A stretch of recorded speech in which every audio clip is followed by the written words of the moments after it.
क्या हुआ मम्मी, आप इतना क्यों चिल्ला रही हो? अरे देख ना, इस महारानी को इसने फोन तोड़ दिया।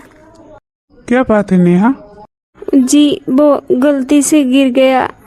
कोई बात नहीं। हाँ, इसने जानबूझकर तो नहीं तोड़ा, गलती से गिर गया तो क्या हुआ? मैं बनवा दूंगा उसे। अरे बेटा, गलती कैसी? किचन में फोन का काम ही क्या होता है? अरे यहाँ ये खाना बना रही है या फोन चला रही है? अरे क्या माँ, आप भी ना छोटी छोटी बातों को इतना बड़ा खींच देती हैं जैसे कुछ पहाड़ टूट गया हो। कोई बात नहीं, मैं बनवा दूंगा, आते वक्त ले आऊंगा। नेहा, फोन मुझे दे दो, मैं बनवा लाऊंगा। पता है भाभी, अगर खाली स्क्रीन ही टूटी होगी फिर भी 2-3 हजार रुपए का नुकसान करवा दिया आपने। बहू से जरा सा नुकसान क्या हुआ तो इन्हें चिंता होने लगी अपने बेटे की कमाई की, उसकी मेहनत की। और जब अपने आप अपनी बेटी को भर भर के देती हैं तब इन्हें ख्याल नहीं आता अपने बेटे की मेहनत का। अरे पूरा दिन बस सोती ही रहती है। और एक हमारा टाइम था तो आग भी नहीं लगाने को मिलती थी। बहू, ओ बहू। हाँ हाँ मम्मी जी, क्या बात है? बहू, मैं पड़ोस वाली सरला के घर जा रही हूँ, उसकी बेटी आई हुई है उससे मिलने। तो बरसात का मौसम है, ध्यान रखना, छत पे कपड़े सूखे हुए हैं, उन्हें ध्यान रखना। मम्मी जी, वैसे पारुल दीदी कब तक आएंगी? वो तो गई अपनी ससुराल। क्या? पर मम्मी जी, वो तो मार्केट के लिए निकली थी, फिर वो अपनी ससुराल अचानक से क्या हो गया? सब ठीक तो है ना? क्या बताऊं मैं, वो है ना पारुल की सास, उसने कलेश मचा रखा है मेरी बेटी की जिंदगी में। वैसे तो सारा दिन वो उसकी जेठानी के गुणगान करती रहती है। पता नहीं महारानी कहाँ से गिरकर फिसल गई, उसका पैर स्लिप हो गया। तो दामाद जी का फोन आया था तो वो चली गई, इसीलिए उसे मार्केट से ही जाना पड़ा अपनी ससुराल। हाँ मम्मी जी, ये तो बहुत ठीक किया दीदी ने। क्या ठीक किया उसने? वैसे तो उसकी सास उसकी जेठानी के ही गुणगान करती रहती है। अब जब जरूरत पड़ी तो नहीं बुला लिया उसकी अपनी बड़ी बहू को, उसे बुला लेती, तब मेरी बेटी को बुला लिया। से भी इस समय ना दामाद जी की ही गलती है। और हाँ बहू, शाम को सब्जी मत बनाना। पर क्यों मम्मी जी? वो सुबह दाल बनी थी, उसी से काम चला लेना, वो थोड़ी रखी हुई है। पर मम्मी जी, दाल तो एक कटोरी ही है। हाँ तो उसी में काम चल जाएगा। एक कटोरी है, उसमें राहुल को और उसके पापा को दे देना थोड़ी थोड़ी। और तू, मुझे तो भूख है नहीं, और तू अपना देख लेना, अचार के साथ खा लेना या जिससे मन करे वैसे खा लेना। अब एक जन के लिए तो सब्जी बनेगी नहीं। जब तक बेटी यहाँ पर रहती है तब तक तो दोनों टाइम सब्जी बनती है, और अब बेटी नहीं तो बनाना ही नहीं। कह रही है कि दाल रखी, अरे उतनी एक कटोरी दाल में किस किस को खिलाऊंगी मैं? सुबह तो बेटी कह रही थी भाभी बेसन के कोफ्ते बनाना, और अब इन्हें एक कटोरी में ही चलाना है काम, जब इनकी बेटी नहीं है। क्या मम्मी, सच बोल रही हो आप? और क्या पारुल, मैं तुझसे झूठ थोड़ी ना बोलूंगी, आखिर पड़ी रहती है, पड़े पड़े क्या करेगी। अच्छा बेटा, मैं घर पहुंचकर अभी फोन करती हूँ तुझे। हाँ बेटा, यहाँ पड़ी पड़ी बेकार ही हो जाएगी, इससे अच्छा काम में आएगी। अच्छा मम्मी, तो मैं अभी इनको बताती हूँ, ये तो बहुत खुश ही हो जाएंगे। हाँ बेटा, कल सुबह ही आ जाना तुम लोग गाड़ी लेने के लिए। ठीक है मम्मी। अच्छा मम्मी, अब मैं रखती हूँ। अरे सुन तो बेटा। क्या बात है मम्मी? और उस अपनी सास को भी समझा देना, उसे भी बता देना कि वो अपनी चहेती बहू के जो गुणगान करती रहती है। अरे माँ, फिक्र मत करो, अब तो मेरी यहाँ पे वाहवाही हो जाएगी। हाँ बेटा, तो कल सुबह ही आ जाना दामाद जी के साथ। ठीक है मम्मी। सच पूछ बेटा, तो जब दामाद जी ने तुझे डांटा था ना, मुझे बिल्कुल भी अच्छा नहीं लगा, मुझे बहुत बुरा लगा था। अरे क्या मम्मी, आप भी छोटी छोटी बातों की इतनी बड़ी टेंशन ले लेती हो। अरे आपके दामाद जी की इतनी हिम्मत कहाँ जो मेरे सामने बोले। आप टेंशन मत लिया करो, सब ठीक है। और अब तो आप मुझे गाड़ी भी दे रहे हो, फिर तो और भी वाहवाही होगी मेरी। भगवान करे पारुल, तुझे भगवान हर खुशी दे। अच्छा मम्मी, अब मैं रखती हूँ, सुबह ही आऊंगी आपके दामाद जी को साथ लेकर। भगवान करे मेरी बेटी हमेशा ऐसे ही खुश रहे, दिन दुगनी और रात चौगनी तरक्की करे। बहू, राहुल कब तक आएगा? पता नहीं मम्मी। अच्छा, फोन करके उससे कह दे कि वो रास्ते में जो सब्जी मंडी मिलती है वहाँ से खीरा, टमाटर, नींबू सब कुछ ले आना। क्यों मम्मी, कोई आ रहा है क्या? हाँ बेटा, तेरी बहन आ रही है। हाँ बहू, कल सुबह दामाद जी आएंगे, गाड़ी लेकर जाएंगे। क्यों मम्मी, वो लोग कहीं घूमने जा रहे हैं? अरे नहीं नहीं, वो दामाद जी की ड्यूटी चेंज हो गई है। पहले तो पास में थी तो ठीक था, गाड़ी से आ जाते थे, मोटरसाइकिल से। लेकिन अब उनकी पोस्टिंग दूसरी जगह हो गई है और वो जगह दूर भी है, तो बस से आना जाना ठीक नहीं लगता। इसीलिए मैंने सोचा कि अपनी गाड़ी जो है वो खड़ी ही तो रहती है, तो किसी के काम ही आ जाएगी। इसीलिए मैंने उनसे बोला कि वो आकर गाड़ी ले जाएं, उनको आराम हो जाएगी आने जाने में। नहीं नहीं मम्मी जी, इन्होंने मुझसे बोला है कि 2-4 दिन का टाइम निकाल कर हम लोग कहीं घूमने जाएंगे। हाँ तो क्या हुआ, गाड़ी कौन सा विदेश जा रही है? अरे जब भी तुम लोगों को जाना होगा तो मांग लेना, साथ में उन लोगों को भी लेकर चली जाना। और तू तो जानती है दामाद जी को बहुत ही नॉलेज है आने जाने की। और बेटा, मेरा बेटा तो बहुत सीधा है, उसे तो बस घर से दुकान, दुकान से घर इतना ही पता है। और दामाद जी घूमते रहते हैं बाहर, तो उन्हें हर चीज की नॉलेज है। मम्मी जी, नंदोई जी गाड़ी लेने आ रहे हैं, तो क्या इन्हें पता है? अरे उससे पूछने की क्या जरूरत है? आज तक घर के सारे जरूरी फैसले मैंने ही लिए हैं, और वो आज तक कुछ नहीं बोला, तो अब क्या बोलेगा? वैसे भी उसे तो अच्छी तरह से पता है कि मैं जो फैसला लूंगी वो सबके लिए अच्छा ही होगा। अच्छा, ये सब छोड़ और तू देख ले कि क्या क्या मंगाना है। फोन करके बता देना राहुल को, वो सारा सामान ले आएगा। पता नहीं क्यों, लेकिन मुझे आपके हर फैसले में आपकी बेटी की ही भलाई नजर आती है। और वैसे भी माता पिता को ऐसा क्यों लगता है कि वो जो करेंगे वो अच्छा ही करेंगे। हेलो। हाँ हेलो। दुकान से आते वक्त थोड़ी सब्जी ले आना। वो क्या है कि कल नंदोई जी आएंगे कार ले जाने। कार ले जाने? हाँ, कार ले जाने। अच्छा नेहा, मम्मी कहाँ है? मेरी बात कराओ मम्मी से। हाँ, अभी कराती हूँ। मम्मी लो, इनसे बात कर लो। हाँ बेटा। मम्मी, दामाद जी गाड़ी लेने आ रहे हैं? हाँ बेटा, वो बस से आज आते जाते हैं तो बहुत परेशानी होती है, और हमारे यहाँ तो ऐसे ही खड़ी रहती है, इसीलिए मैंने उनसे बोल दिया कि वो कार ले जाएं। हाँ बेटा, तू तो आता जाता है नहीं, तो मैंने ही कहा कि हमारे यहाँ तो ऐसे ही पड़ी रहती है, उनके काम आ जाएगी।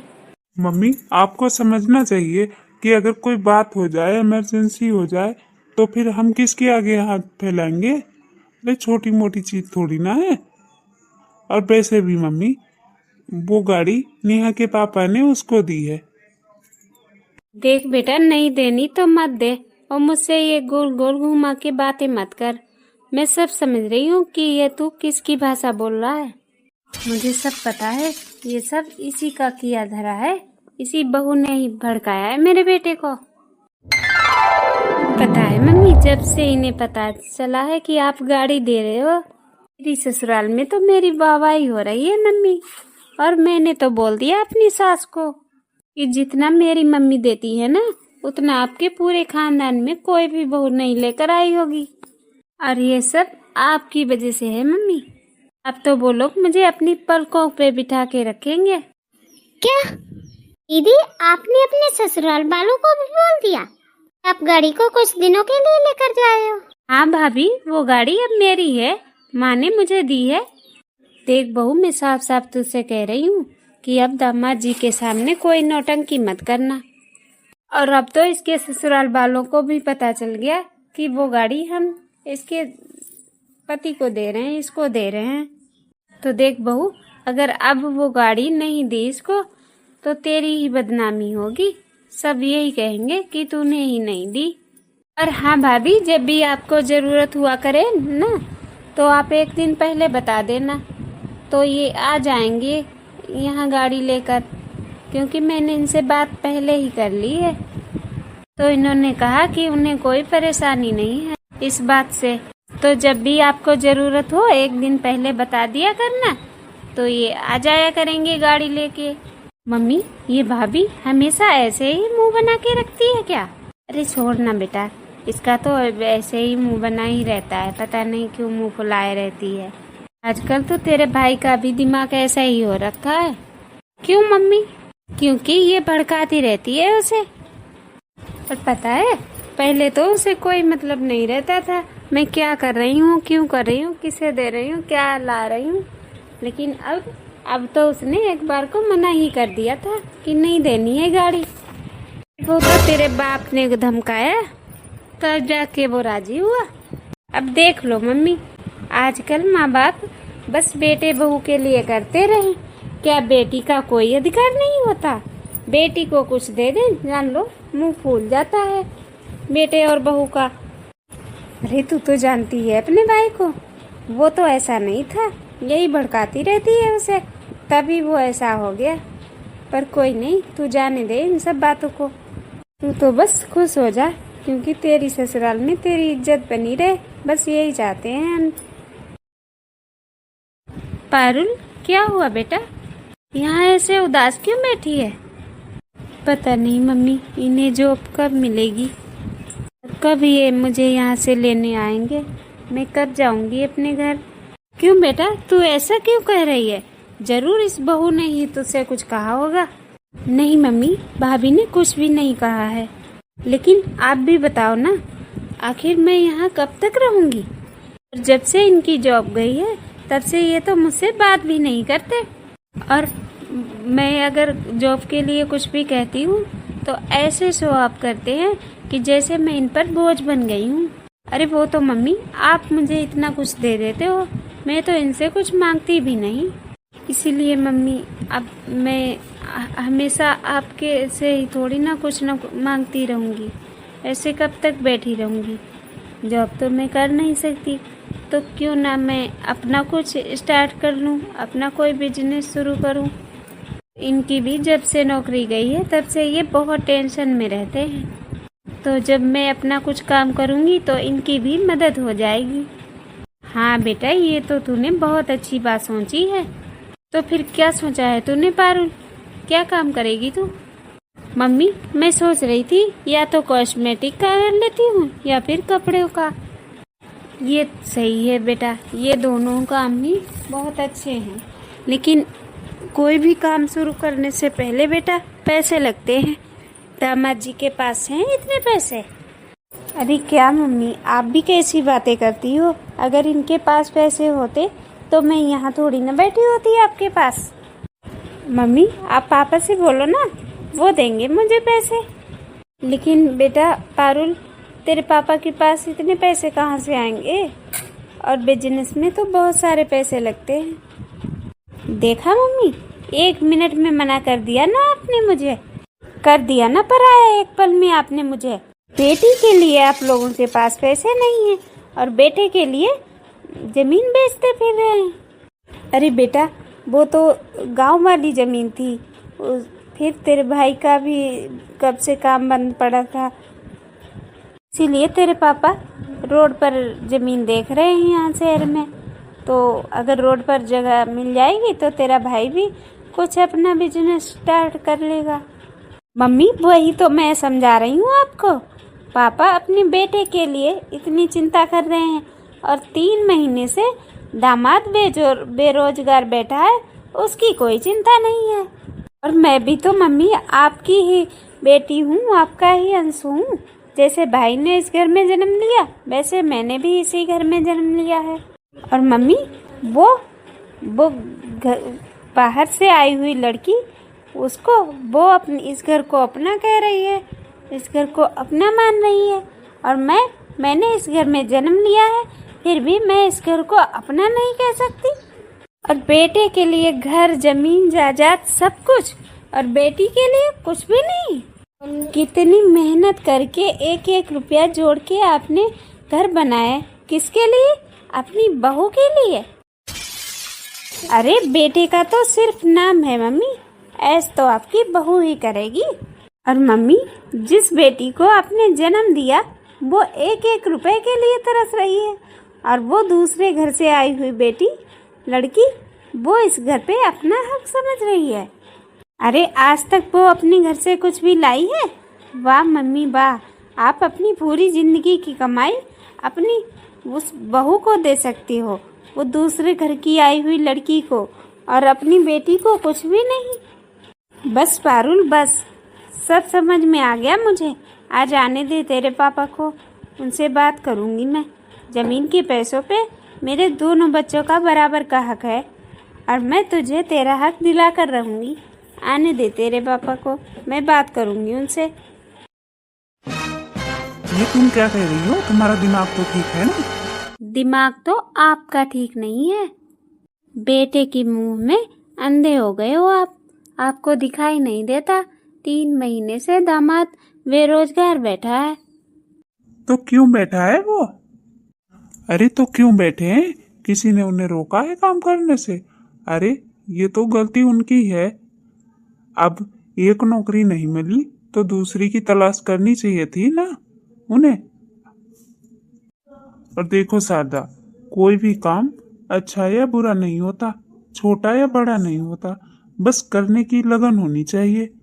और दामाद जी हैं कि ये सब समझना ही नहीं चाहते, तो बेरोजगार बैठे हैं, इसमें मेरी क्या गलती है? देखो, दामाद जी तो पढ़े लिखे हैं, समझदार भी हैं, उन्हें तो कहीं भी अच्छी नौकरी मिल जाएगी। लेकिन हमारा बेटा तो इतना पढ़ा लिखा भी नहीं है, और उसे कोई अच्छी नौकरी भी नहीं मिलेगी। इसलिए मैं कोशिश कर रहा हूँ कि उसका बिजनेस कुछ शुरू करवा दूँ, ताकि वो अपने पैरों पर खड़ा हो सके। तो इसका हक नहीं है इसमें? आप पहले मुझे ये बता दो, क्या इसका कोई हक नहीं है इस घर पे? आपने जो जमीन बेची है गांव वाली, तो उसमें थोड़ा बहुत तो इसका भी हक होगा, इसका भी तो हिस्सा होगा थोड़ा बहुत। देख पारुल बेटा, तेरी माँ तो पागल हो चुकी है, अब तू ही समझा इसे। और देख पारुल, जब तेरी शादी की थी तब दामाद जी अच्छा खासा कमाते थे, और मुझे पूरा भरोसा है उन्हें फिर से बहुत अच्छी नौकरी मिल जाएगी, क्योंकि वो काबिल हैं, पढ़े लिखे हैं, होशियार भी हैं, तो उन्हें बहुत अच्छी नौकरी मिलेगी। और पारुल, तब तक तू यहीं पर रहे बेटा, तुझे कोई परेशानी नहीं होगी, यहीं पर रहे। लेकिन पापा, कब तक रहूंगी मैं यहाँ आपके बेटे के घर पे? क्योंकि पापा, आज तो आपने ही साबित कर दिया कि ये घर मेरा नहीं है।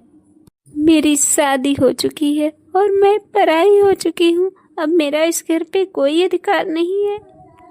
बस पारुल, बस चुप हो जा तू। और पारुल, तुझे उदास होने की कोई जरूरत नहीं है। जब तक तेरी माँ जिंदा है ना, तेरे साथ नाइंसाफी नहीं होने देगी। और आप कान खोल कर सुन लो, वो जो घर में रुपए रखे हुए हैं ना, उसमें से 20 लाख रुपए निकाल कर मेरी बेटी को दे दो, वरना अच्छा नहीं होगा। और अगर आपने मेरी बेटी को पैसे नहीं दिए ना, तो मैं और पारुल दोनों ही घर छोड़कर चले जाएंगे। फिर रहना आप अकेले अपने बेटे के साथ आराम से। पापा जी, आप मेरी बात को समझो। जो घर में पैसे रखे हुए हैं ना, उनसे मेरा और भाई दोनों का ही बिजनेस स्टार्ट हो सकता है। और पापा, आजकल ज़्यादातर बिजनेस तो किराए की ज़मीन पर ही किए जाते हैं, और मैं भी तो वही देख रही हूँ, भाई भी वही देख लेगा।